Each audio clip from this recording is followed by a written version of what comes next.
fine, I'll apologize. I guess I was wrong, but I was just joking and I didn't know you were going to be so sensitive.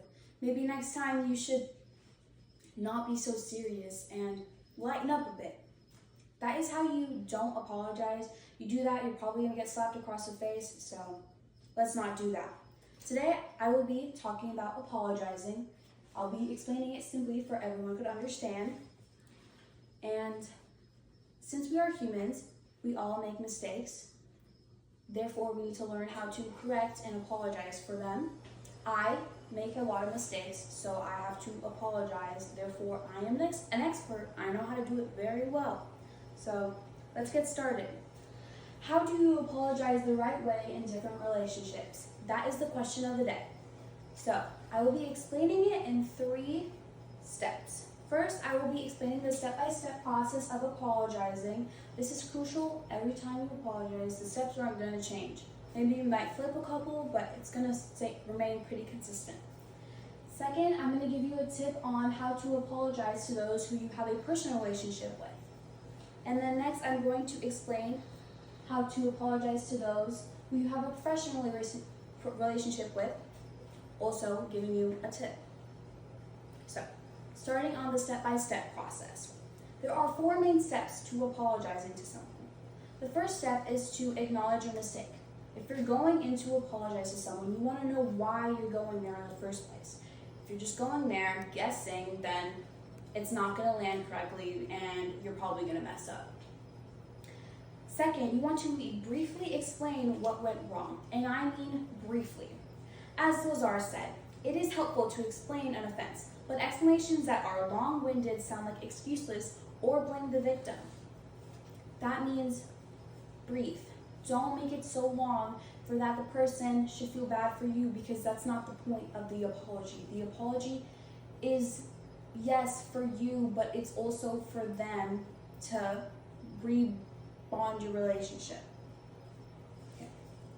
The third step is to apologize and express regret. This is the basic step. Everyone knows this. Say, I'm sorry, and say how you feel bad for your actions.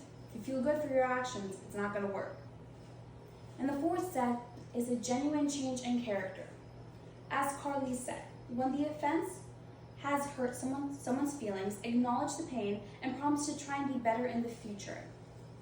If you're going to keep making the same mistake over and over and over again, don't bother in apologizing, because you could do it the next 4 times and it's going to mean the same, and then it's going to mean nothing. So if you're going to apologize, make sure that you actually change the mistake. Moving on to a tip for personal relationships. So, in order to use this tip, you need to be able to identify whether a relationship is personal. So here's a quote that might help you understand. As Lawson said, personal relationships are referred to close connections between people formed by bonds and interactions. This bond is what has been damaged, and this is why you need to apologize. Because of that, it's important to put yourself in that person's shoes. As Turner said, an effective apology is one that is thoughtful, genuine, and timely. It can ease tension, restore trust, and benefits both parties. Again, as I said before, apologies are supposed to be for both people. So, to fully understand what went wrong, you must put yourself in that person's shoes and understand the implications of what went wrong. Moving on to professional relationships. Once again, we must define what a professional relationship is to be able to use this tip. So, as Raoul said, there are 3 main traits to a professional relationship. It is a shared relevance, an understanding of the type of relationship needed, and a commitment to pursuing it when times get tough. So all in all, it's based on convenience. Because of that, you could keep it light. You don't have to make it so emotional and heavy. Personally, I don't have any crazy work drama, but keep it light. Thank them. Like, thank you for bringing up this issue. I'll make sure to correct it.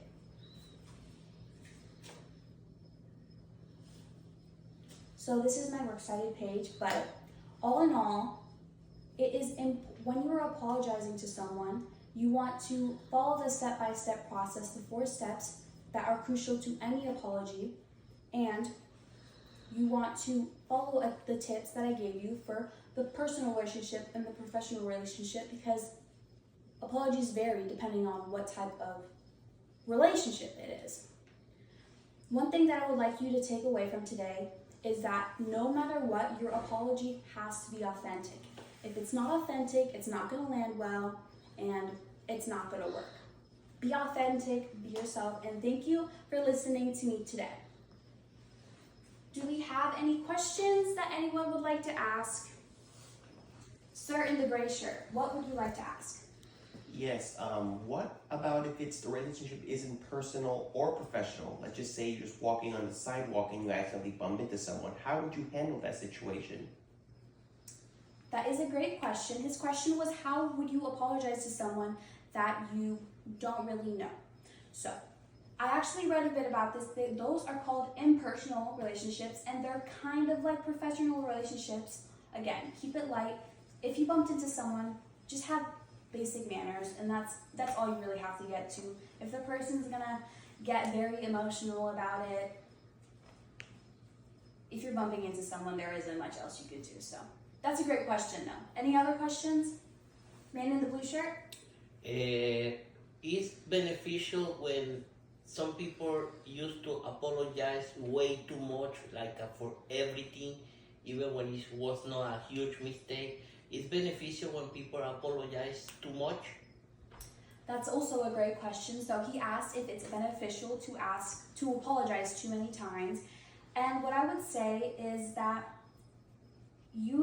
to apologize, you don't want it to be for the same thing over and over again, because I would say that it would lose its meaning, because it's like, yes, you're apologizing for the same thing over and over again.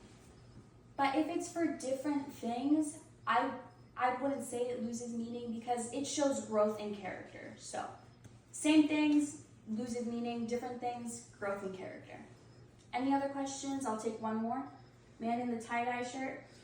Okay, some situation, if you don't do nothing wrong, the other person do you be apologize anyway, doesn't matter what. How you handle that situation? Okay, so he asked, what should you do if the other person is in the wrong? What you should do is, you should recognize, if they're expressing something, you should recognize that, but don't expand into the way that you're apologizing for something that you didn't do. Let's say the other person did you wrong and you reacted badly. You should not apologize for not agreeing with their actions, but maybe reacting badly is what you should apologize for. So just stay in the frame of yourself. Don't expand into other things. I'll take one more question if anyone wants to ask anything. Go ahead. In many situations where both people believe that the other one was in the wrong and they should apologize to them, what should you do in that situation? Should you apologize first, or should you wait for the other person to apologize to you? So he asks, if two people think that they're in the wrong, or the other person's in the wrong, what's the plan of action?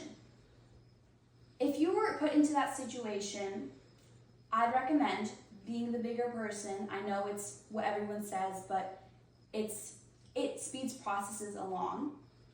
But if you genuinely don't believe you did anything wrong, then you're not even at the first step. So maybe you shouldn't be apologizing. So maybe figure that out first, take some time, and then you could apologize. Okay, so thank you for listening to me. I hope everyone has a very nice night, and have fun apologizing. All right. Eh. Yeah.